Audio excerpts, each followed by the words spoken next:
beberapa hari kemarin misalnya gelombang protes. Kalau biasanya kan selalu yang menjadi motor protes itu kan mahasiswa, aktivis buruh. Sekarang enggak bukan mereka aja, tapi juga dari influencer itu juga bisa menjadi garda terdepan.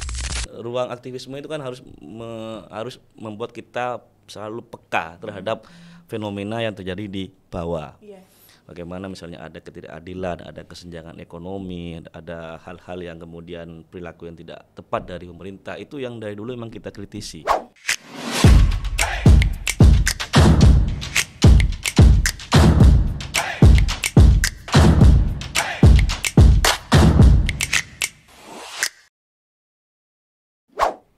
Assalamualaikum. Waalaikumsalam warahmatullahi wabarakatuh. Alhamdulillah. Selamat datang ya Mas Nur Faizin dari anggota Komisi C DPRD Jawa Timur pastinya di podcast Kios Koran bersama dengan saya Nilo Rara. Salaman dulu, apa kabar Mas? Baik, alhamdulillah Mbak Rara. Ya, luar biasa. Manggilnya Mas aja ya, soalnya masih muda gitu alhamdulillah. Kan. Boyband dulu bukan? Enggak lah, vokalis ya.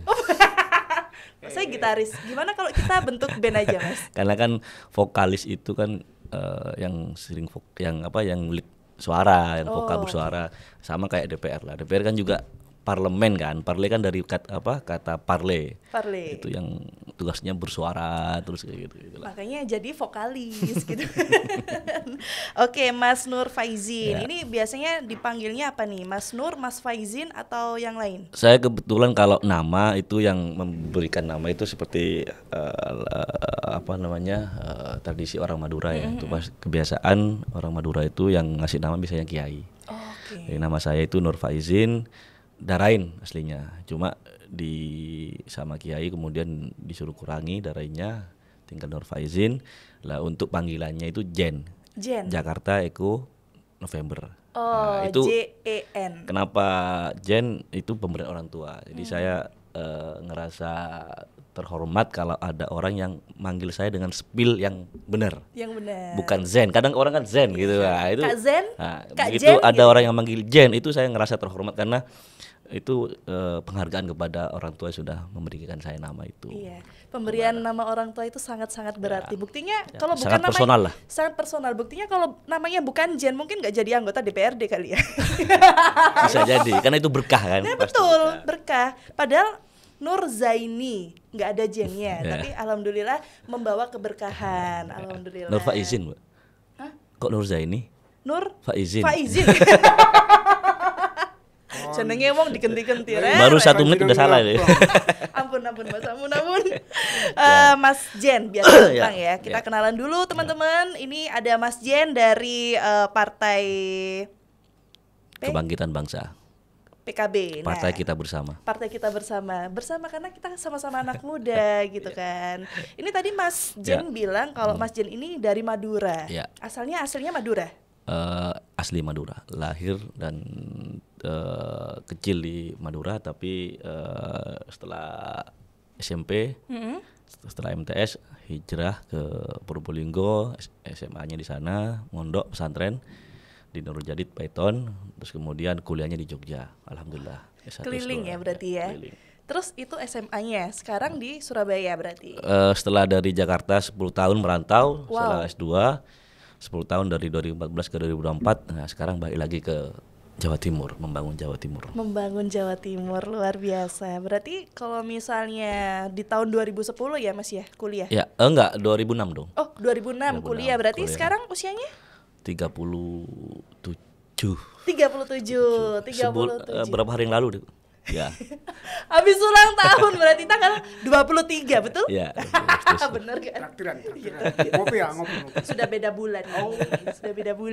Ya. Tapi masih kalau zodiaknya masih kan. Sekarang Virgo kan masih Ada pra ulang tahun. Berarti habis gini kita ngopi. Ya, traktiran lah ya. Kopi pahit. Berarti Mas Jen ini kelahiran 1988 ya. Itu aslinya Madura. Terus keliling-keliling, dapilnya sendiri? Madura. Oke. Alhamdulillah. Dan saya di S2 di UGM.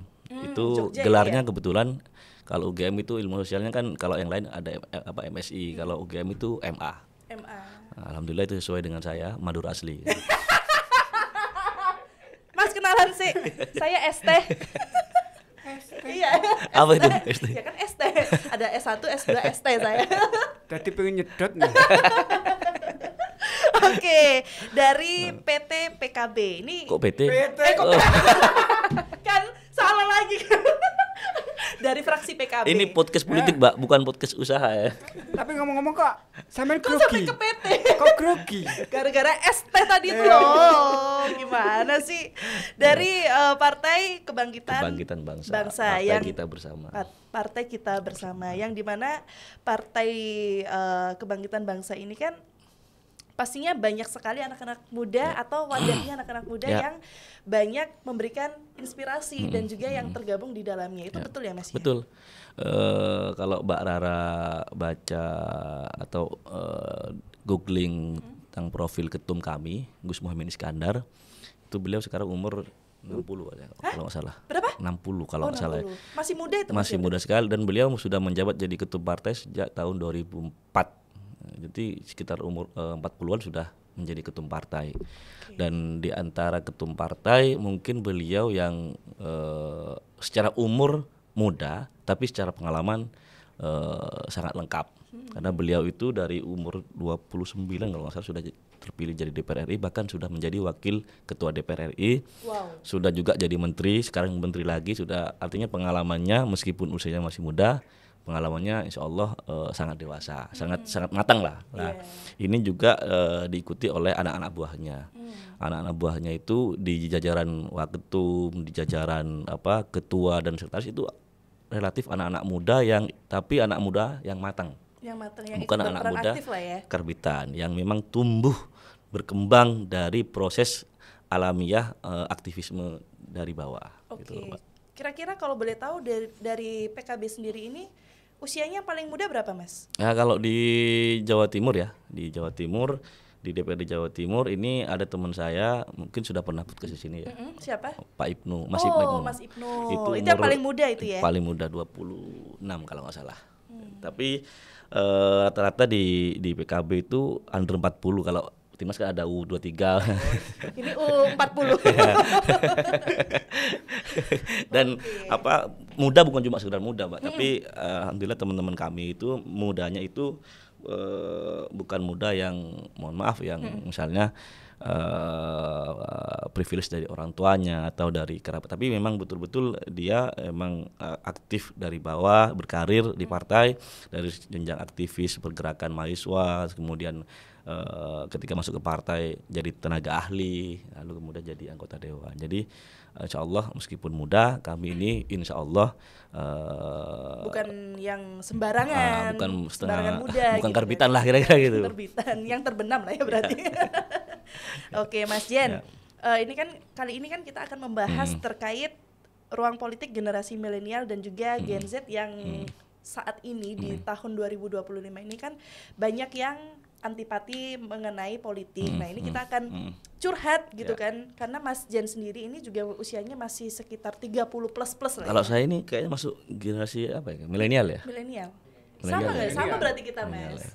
Saya juga milenial. Umur berapa, Mbak? Saya 31. Oh, adik kelas lah ya. Iya, ini kan kita membahas terkait generasi Z, milenial dan yang di bawahnya lagi ada Alpha ya. Nah, saya pengen tahu nih Mas Jen. Mas Jen, monggo. Mas Jen ini kan dari dulu sampai kuliahnya ke S2. Nah, itu memang kok bisa sampai ke politik ini memang dari pribadi sendiri kah, atau ada yang mendorong dari keluarga yang sampai akhirnya Mas Jen ini memasuki dunia politik? Ya, ini pertanyaan menarik, Mbak. Politik bagi saya bukan hal yang baru ya, karena sejak saya kecil itu waktu 98 waktu 99 kelahir PKB itu saya masih SD. Itu kebetulan orang tua saya, bapak saya sendiri itu salah satu deklarator berdirinya PKB di kecamatan. Oh, oke. Oh, masih di kecamatan itu. Kecamatan. Tapi kemudian aktivitas beliau sebagai waktu itu pengurus NU dan juga juga selain NU, PKB apa namanya itu kalau double jabatan dulu? Apa kok kan kayak hilang gini kota-kata ngeblank kan? ngeblank. Ya pokoknya itulah Ya, pokoknya ya. beliau juga sebagai pengurus PKB, pendiri PKB itu Oh, pendiri juga. pendiri tapi di Di level kecamatan. kecamatan ya. Nah, itu. Karena waktu itu kan PKB itu didirikan oleh NU. Kalau yang pusat oleh PBNU, kalau sampai ke bawah di level kecamatan itu MWCNU yang dikasih mandat untuk mendirikan PAC PKB di wilayah kecamatan masing-masing. Lah orang tua saya termasuk salah satu pendirinya di kecamatan rumah saya. Sehingga aktivitas beliau itu terekam baik di memori masyarakat saya, situ di ya. memori saya. Bagaimana dulu itu misalnya orang NU yang selama 32 tahun dikerangkeng dan dikekang hak politiknya, kemudian itu bisa mengekspresikan dirinya dan kemudian punya partai sendiri, itu heroismenya luar biasa, Pak. Kehampaan orang NU kemudian punya partai itu kemudian meledak dan menjadi, dan alhamdulillah waktu 99 kan PKB kalau nggak salah masuk 3 besar ya. 3 besar. Dan kemudian di tahun ini itu juga terpilihlah pendiri PKB yang yakni almarhum Gus Dur menjadi Presiden Republik Indonesia, dan itu yang kemudian terekam betul di memori saya, sehingga kemudian gitu di pesantren, terus kemudian di kuliah saya selalu aktif di BEM itu ya? di ruang-ruang aktivis gitu. Oke. Baik kalau di sekolah itu ada namanya di pondok dulu BES, Oh, Badan BES. Eksekutif Siswa gitu. Oke. Begitu di Jogja juga saya aktif di Pergerakan Mahasiswa Islam Indonesia, juga aktif di Intra, di BEM, kebetulan dulu jadi ketua Ketua BEM BEM juga fakultas ya. Dan ketika sudah lulus, bahkan mau lulus, saya sudah aktif di PKB. Lulus S2 ya ke Jakarta, kebetulan juga dipercaya mendampingi menteri yang juga dari PKB waktu itu. Oke. Jadi bisa magang di situ, Bisa magang, sekalian ngurus belajar negara lagi ya. gitu. Dan itu enggak kesempatan yang sangat langka kan. Betul. Bagi anak muda di Usianya usia waktu berapa itu? Waktu itu lulus S2 saya umur 26 kalau nggak salah. Oke, yo 26 masih muda banget. Udah menjadi Salah salah satu satu stafnya menteri lah. wow, luar Nah, biasa. itu kan blessing lah bagi saya ya. Tahdus bin nikmah lah kalau bahasanya orang Islam itu tahdus bin nikmah. Hal yang harus saya syukuri karena di usia yang masih muda saya sudah dikasih kesempatan untuk mengurusin kementerian. Oke. Gitu. Yang itu berhubungan dengan orang banyak. Banyak. Nah, itu Se-Indonesia menjadi ya? bekal begitu saya kemudian terpilih menjadi anggota DPRD. Oke, berarti untuk menjadi anggota DPRD ini pertama kalinya di tahun 2024 kemarin Ya, ini. saya sebetulnya udah nyalek di 2019. Oke. Tapi belum beruntung. Belum rezeki. Belum rezeki. Belum jodoh. Ya, tapi itu anak muda kalah ya jangan Harus belajar lagi. Belajar lagi gitu Top. loh. Alhamdulillah kita evaluasi kenapa saya kalah, oh saya di sini kurangnya, kita perbaiki kemarin dan alhamdulillah dengan seizin Allah terpilih. Oke. Alhamdulillah sudah setahun ini. Sudah setahun. Masih 4 tahun lagi, tenang aja. Kalau diperpanjang Alhamdulillah kan. lama lagi. Sampai 31, amin. Oh iya benar-benar. Dengar-dengarnya kan seperti itu. Kami sih berharap diperpanjang karena itu kan sudah jadi putusan MK ya, harusnya mengikat kan. Nah, Mas Jian dulu kan waktu kuliah sempat menjadi ketua BEM. Ya, alhamdulillah. Aktivis masyarakat, teman-teman dan lain sebagainya. Itu pernah nggak sih ngerasain kayak ketidakpuasan karena pemerintah dan akhirnya demo dan segala macam? Itu pas harus ruang aktivisme itu kan harus membuat kita selalu peka terhadap fenomena yang terjadi di bawah. Iya.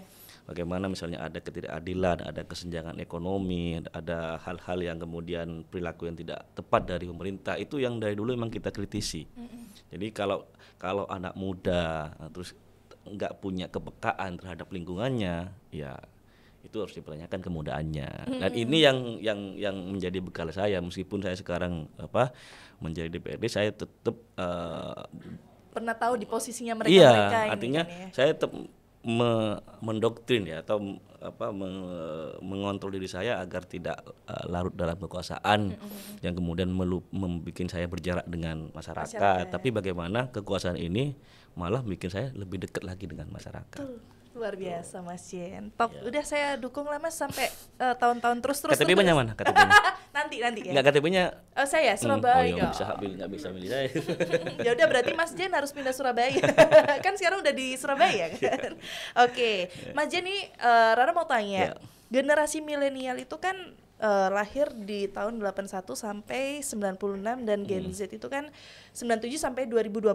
Nah, sekarang ini kan menjadi dua kelompok demografis terbesar di Indonesia karena mereka ini sudah pinter Ya, teknologi, melek teknologi lah ya, yang menggerakkan lah istilahnya seperti itu.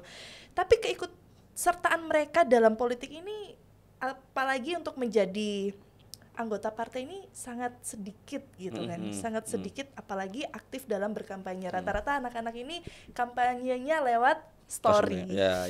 Gak pernah langsung turun di jalanan gitu kan, beda sama yang dulu-dulu. Nah, saya mau tanya, apakah betul di era zaman sekarang ini generasi milenial dan generasi Z yang sering disebut dengan apatis politik atau yang tidak tahu apa-apa, taunya cuma sepotong-potong video gitu kan, akhirnya kemana-mana gitu, belum yang video fullnya udah ngalor ngidul gitu kan ya. Menurut Mas Jen sendiri dari Komisi C DPRD Jawa Timur, apakah itu benar-benar terjadi saat ini? Soal angka pemilih yang tadi Mbak Rara bilang sekarang ini Gen Z sama milenial itu sangat banyak, itu ya di 2024 itu kalau nggak salah angkanya lebih 50% itu pemilih muda. Wow. Muda itu Gen milenial sama Gen Z. Tentu pendekatannya untuk membuat mereka itu sadar berpolitik dan mau ikut dalam urusan politik ini tentu harus dibedakan dengan pendekatan di sebelum-sebelumnya. Kalau misalnya karena anak muda sekarang ini seperti tadi Mbak Rara bilang itu sudah sangat melek dengan teknologi, mereka bahkan natif sekali dengan namanya teknologi, bahkan menjadi hal yang niscaya bagi mereka lah. PKB partai saya alhamdulillah sangat peduli dengan itu. Kami paham bahwa tidak boleh lagi cara-cara 10 tahun lalu dipakai sekarang untuk mendekati anak-anak muda ini, karena anak muda ini sudah jelas tadi angkanya jelas 50% lebih pemilih kita itu adalah anak muda. Tentu pendekatannya harus sesuai dengan apa yang mereka senangi. Nggak boleh lagi kita berpikir bahwa misalnya ini anak muda nih seneng minum ini, tapi saya ngasihnya HP. Nah, ini nggak bisa. Harus kita ngasih apa yang mereka senangi. Dan ini kemudian dijawab betul sama PKB partai saya dengan membuat namanya struktur baru di DPP, yakni ada ketua harian dan wakilnya. Ketua harian kami ini itu orang Surabaya, namanya Mbak Ais Safia Asfar kalau nggak salah nama lengkapnya. Beliau baru seminggu lalu lulus S3 di umur 25. Wow, S3 ya. 25 tahun. Sekarang anggota DPRD Kota Surabaya. Oke. Nah, beliau umur 25 sudah dikasih jabatan oleh ketum kami sebagai bentuk keberpihakan kepada anak muda sebagai ketua harian, Mbak. Nggak gampang loh, gitu loh. Dan wakil-wakilnya itu masih umur di bawah, kalau tadi saya bilang lagi. U40 kan, ini U30. 30. Yeah. Oke. Nah, ini dalam rangka apa? Dalam rangka bagaimana membuat politik itu menjadi makanan sehari-hari yang bisa mereka nikmati dengan nyaman. Bukan sesuatu yang asing gitu loh. Yeah. Dan politik sekarang ini, Mbak, seperti kita tahu akhir-akhir ini kan lagi rame soal penolakan soal tunjangan DPR, soal isu-isu pengangguran. Yeah. Nah, ini kalau dulu misalnya kita tahu misalnya ada gerakan parlamentariat, kalau kayak saya ini kan anggota dewan, tugasnya itu mengkritisi dan mengontrol kerja-kerja eksekutif. Ada gerakan ekstra parlamentarian, misalnya kayak demo-demo di jalanan. Nah, sekarang juga demo itu nggak cuma di jalan, ada tapi juga demo di sosial media. Yeah. Jadi definisi ekstra parlamentarian itu harus dirubah. Ada juga ekstra parlamentarian yang itu di wilayah di dunia maya gitu loh. Misalnya baru-baru ini misalnya ada gerakan di medsos itu bikin DP hashtag. Bukan DP yang DP. Gambar itu yang kan pink hijau itu. Pink, hijau sama biru. Oh, sekarang ada birunya. Ada birunya kan itu. Itu kan kombinasi kan. Okay. Gitu loh. Kalau biru itu maknanya sebagai protes, kalau hijau itu disebutkan di apa ya istilahnya disimbolkan dengan almarhum Afan yang wafat, yakni dia sebagai driver Gojek. Terus juga hijau, pink itu dengan ibu-ibu yang berani. Nah, itu gerakan-gerakan yang simbol yang itu penting dalam rangka mengingatkan pemerintah gitu loh. Jadi sekarang demo itu nggak melulu soal turun ke jalan, tapi bagaimana misalnya membuat petisi misalnya, petisi online, itu juga punya hak tekan gitu loh.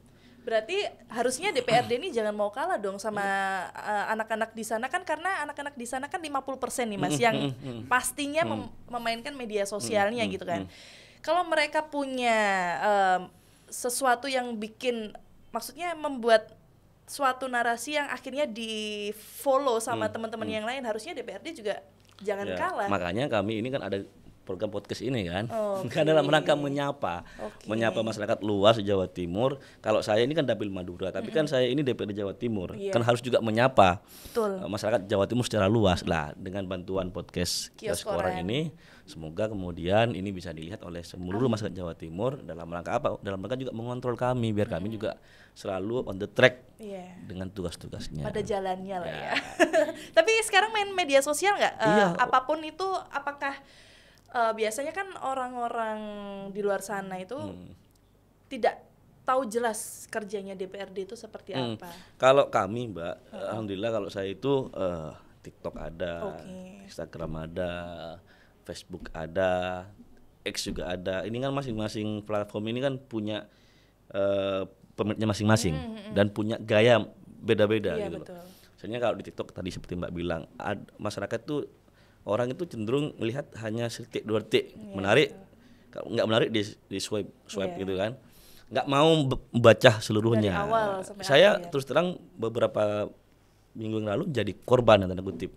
Ada rilis saya yang dipotong sama beberapa media kemudian menjadi viral. Padahal apa yang saya maksud bukan seperti itu. Lah, tapi itu risiko lah. Lah, ke depan artinya di zaman sekarang ini ketum kami di PKB Gus Muhaimin Iskandar itu selalu mewanti-wanti kepada anggota dewan RI provinsi kabupaten agar selalu menerapkan acting dan action gitu loh. Jadi apapun yang kalian lakukan dalam rangka tugas-tugas kalian sebagai anggota dewan itu harus diposting, bukan dalam rangka riak, tapi bukan pencitraan, tapi ini sebagai harus bentuk laporan kami kepada bos kami, yakni rakyat itu loh.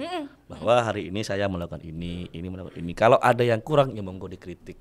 Saya terus terang di IG saya di TikTok saya terbuka, ada masukan, karena kadang kita kan nggak bisa menjangkau ke seluruh lapisan masyarakat, apalagi dapil saya ini kan dapil kepulauan kan. Betul. Sumeneb itu ada 40-an pulau yang berpenghuni, saya nggak mungkin tiap hari di sana. Dengan adanya medsos ini kan masalah-masalah yang ada di pelosok yang di ujung-ujung itu saya bisa tahu. Bisa dikontrol melalui media sosial gitu kan. Nah, ini Mas Jen, saya mau tanya, bagaimana sih mereka-mereka ini Gen Z dan juga Gen milenial berpartisipasi dalam politik? Contoh kecilnya aja supaya mereka ini. Tadi itu Mbak, seperti saya bilang itu bahwa beberapa hari kemarin misalnya gelombang protes.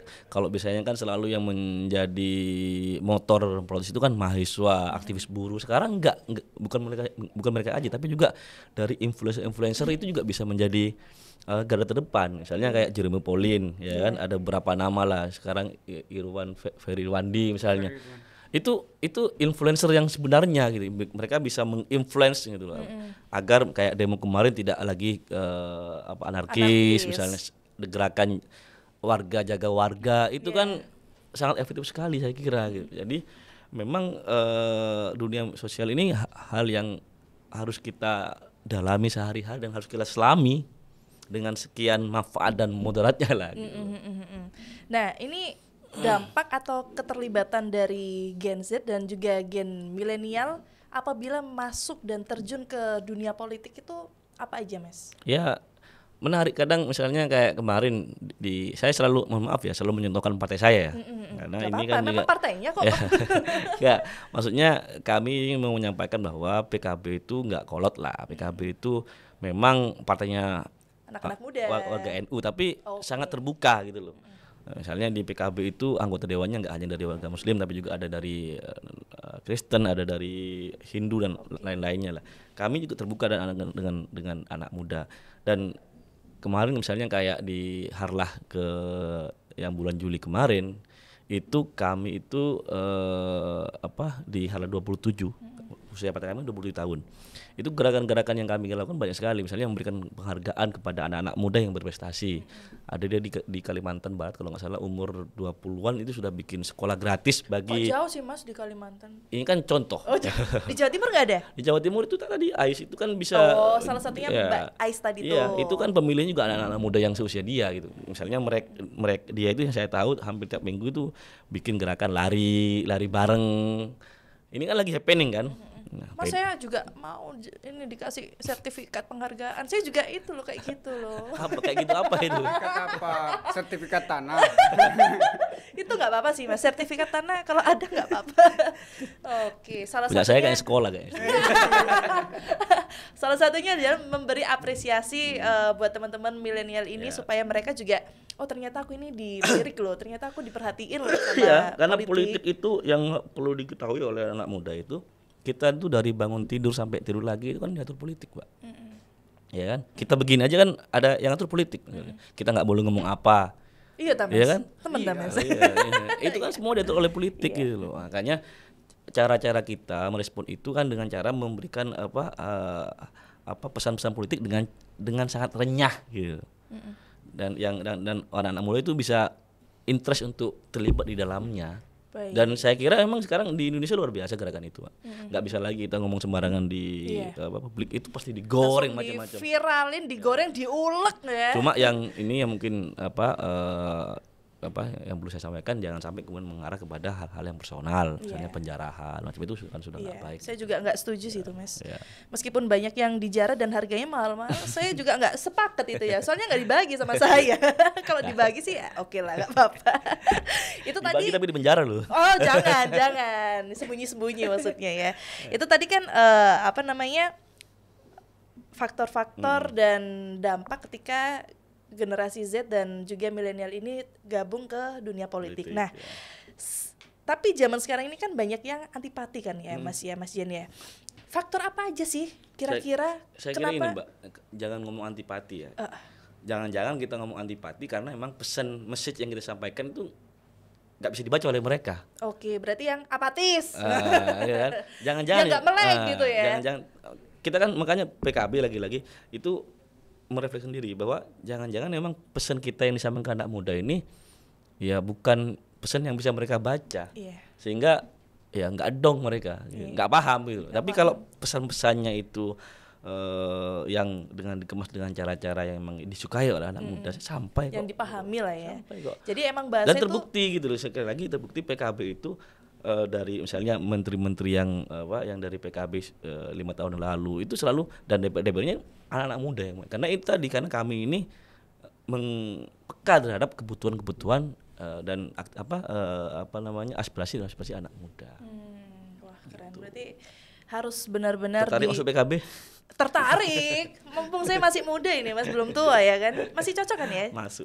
Berarti nanti tolong saya didaftarkan 2031 ya. Kok lama?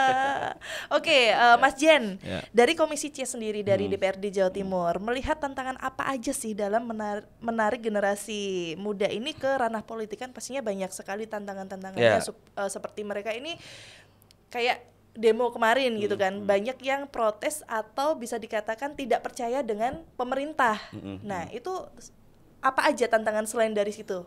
Ya kalau ini isu kedewanan ya, di Jawa Timur dan di beberapa provinsi lain sekarang kita kan lagi mengalami tantangan soal APBD kita yang defisit karena pemberlakuan undang-undang HKPD, hubungan keuangan pemerintah daerah, pusat daerah, yang itu dengan adanya undang-undang option pajak yang kita nggak lagi mendapatkan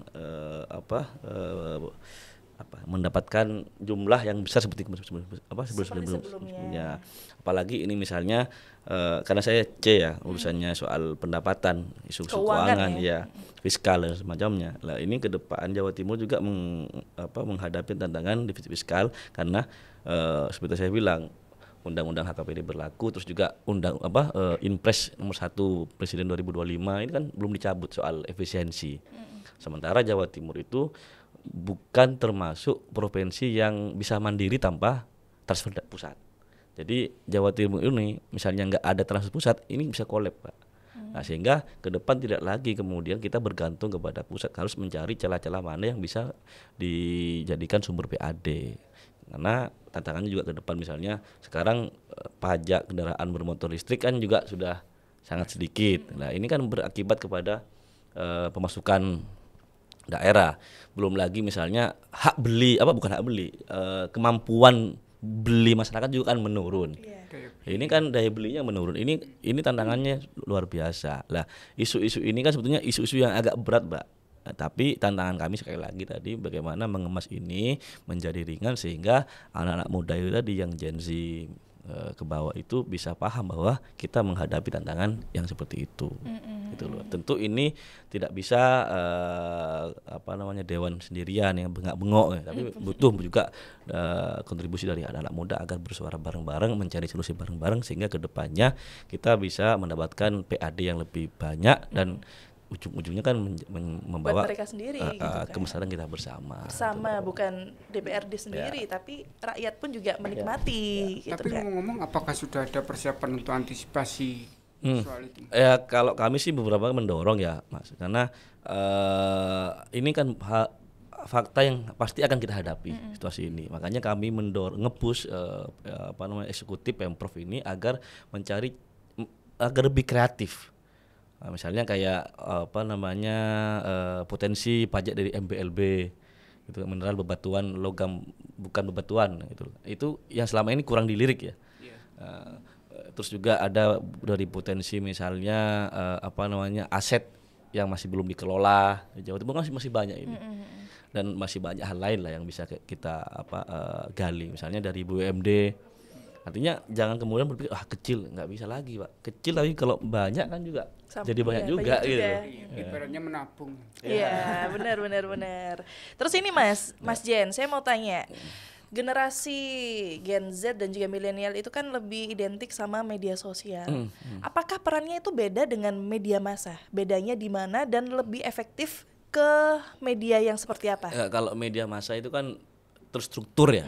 Misalnya bisa jadi Mbak Rara menemukan fakta ini tapi misalnya nanti di sidang redaksi nggak masuk, bisa jadi kan begitu. Tapi kalau medsos kan ini kan citizen journalism gitu, semua orang bisa merekam kejadiannya. Sakar PDW pokoknya ya. Iya, sehingga kemudian itu kalau saya lupa teori apa dulu ya. Ada fakta media, ada fakta Mas? Ada fakta yang sebenarnya, ada fakta media gitu. Okay. Fakta media itu kan fakta yang sudah diproses dengan rupa gitu loh. Media dibatasi undang-undang. Macam-macam. Kalau kita ngerekam kan, jadi dengan adanya ini kita sebagai DPRD terus juga pejabat-pejabat yang lain harus betul-betul hati-hati, jangan sampai ada tingkah laku kita yang kemudian menyakiti hati mereka gitu. Karena semua orang sekarang bisa merekam dan bisa menjadi nakir rakib alit kita gitu. Iya udah kayak malaikat berarti. Iya. Ada yang nyatet. Salah ngomong dikit, ini ditandain ini udah. Dan itu baik sih, sehingga kami ini bisa menjadi lebih hati-hati dan lebih giat lagi untuk menjalankan tugas yang sudah diemban pada kami. Jadi lebih efektif mana? Media sosial atau kalau misalnya anak-anak muda ini? Dua-duanya sih saya kira nggak bisa dipertentangkan, Mbak. Semuanya punya peran masing-masing. Media sosial juga dengan kecepatannya dan dengan independensinya, juga media massa dengan misalnya kalau media massa kan pasti dia yang diberitakan pasti kan sudah melalui tahapan-tahapan yang ketat ya. Artinya tidak mungkin itu hoax dan semacamnya gitu. Tapi kalau media sosial bisa jadi hoax gitu. Soalnya apalagi sekarang ada AI kan. Iya. Itu kemarin ibu-ibu itu kan dipikir AI itu. Padahal asli. Sekarang ini kan masa post truth ya. Kita nggak harus betul-betul jeli ini fakta fakta yang harus ditelusuri lagi gitu kan. Jangan gampang terhasut gitu. Harus betul-betul cek, recheck. Berarti emang benar kata-kata dari Gen Z milenial, provokasi itu tidak hanya ada di jalanan, tapi di story. Iya, benar. Benar ya Mas ya? Benar. Terus untuk Mas Jen sendiri, kalau misalnya dari Komisi C mau ngobrol langsung dengan mereka-mereka ini, dari teman-teman Gen Z, milenial di luar sana yang mungkin saat ini apatis lah ya, antipas apa sih namanya Antipati. tadi? Iya, antipati. Kalau antipati kayaknya agak gimana gitu kan. Itu dengan bahasa apa supaya mereka ini bisa memahami apa yang Mas sampaikan? Itu tadi Mbak, tergantung dengan message yang kita sampaikan dan dengan cara apa kita mendekati mereka. Kalau kita sama mereka berjarak, itu pasti mereka jangankan mau mendengar kita, mau deket sama kita aja malas. Tapi kalau kita misalnya hidup dalam kehidupan mereka, kita berbaur sama mereka, ini kan menjadi tidak berjarak sehingga kita misalnya ada hal-hal yang bisa kita sampaikan ke mereka dengan gampang menerima. Dan kalau misalnya ada hal yang mereka sampaikan kita, mereka juga tidak sungkan gitu loh. Tapi sejauh ini di dapilnya Mas Jen sendiri, Alhamdulillah. sama teman-teman gimana? Iya, saya kan kalau di dapil ini kan ada banyak kegiatan yang bisa kita sharing sama mereka, kolaborasi sama mereka. Tentu dengan sekali lagi saya hanya memberikan ruang, mereka yang mengaplikasikan. Saya hanya menemani mereka. Karena kalau saya terlalu masuk mengatur ini, tambah mereka yang kayak opo sih wong iki. Jadi memberikan wadah. Iya, wadah mereka untuk saling bertukar pendapat gitu kan. Itu memang yang diharapkan. Yang diharapkan anak muda zaman sekarang, karena kok saya jadi haus terus ya nggak apa-apa, monggo Mas, mau kopi. Jadi tidak hanya scroll tapi DPRD sudah menyiapkan wadahnya untuk kreatif, kreasi, mendukung sudah terjun politik langsung di Indonesia biar maju. Berarti sudah disiapkan wadahnya, mereka tinggal menyampaikan, Mas iki loh kok kayak gini, Mas ini loh ternyata begini. Nah ini tugasnya Mas Jen ini yang bukan begitu adik-adikku sayang. Bukan tugas saya pribadi ya, sudah bersama gitu.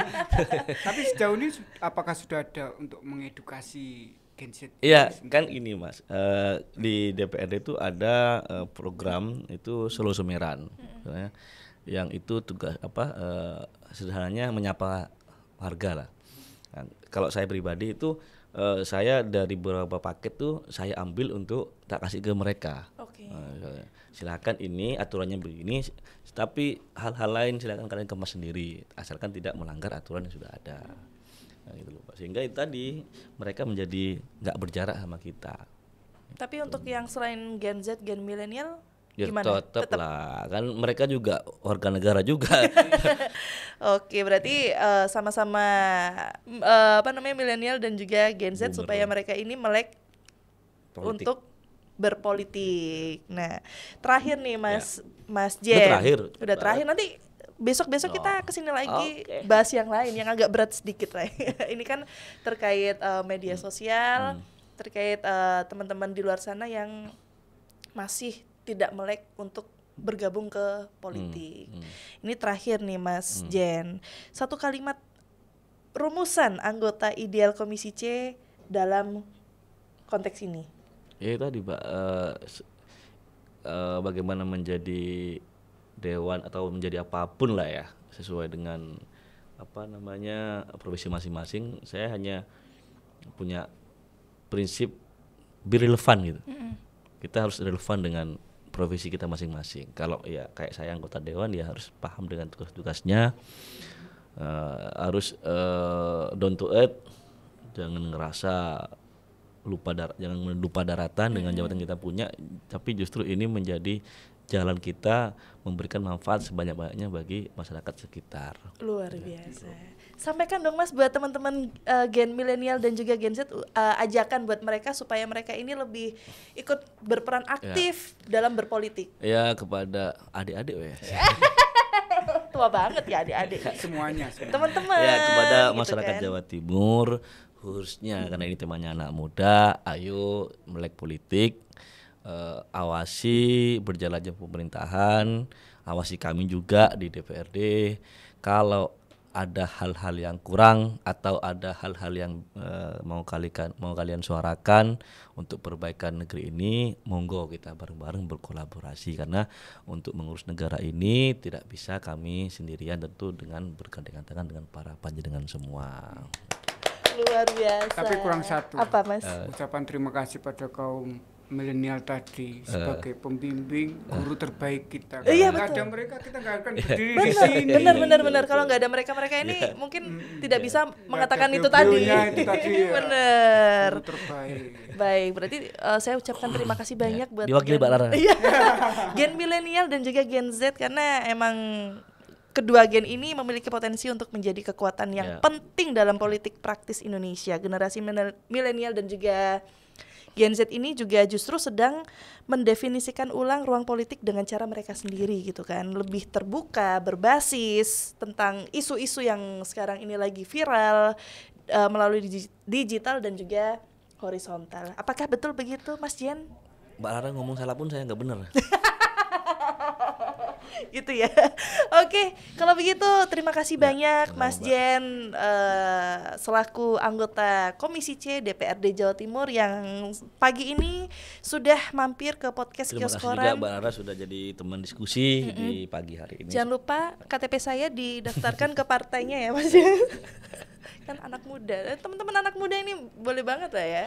Bisa. Ayo, PKB. Oke, terima kasih sekali lagi Mas Zen. Hati-hati di jalan. Sampai ketemu lagi di podcast Kioskoran episode selanjutnya.